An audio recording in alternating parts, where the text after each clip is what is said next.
First, what does it mean to be vegan? Simply put, it means you are against animal abuse. In other words, you think it's wrong to hurt animals unnecessarily. Take dogfighting, rodeos, or bestiality, for example. Though accepted in many places, vegans would argue that such activities are unnecessary, violent, and therefore unethical. Same with buying unnecessary animal products like fur, leather, meat, dairy, and eggs.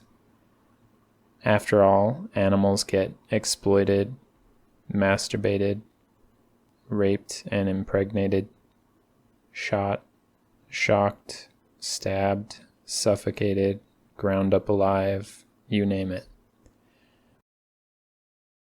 With plenty of peaceful alternatives to choose from, it's safe to say that anyone against animal abuse should avoid animal products as much as possible.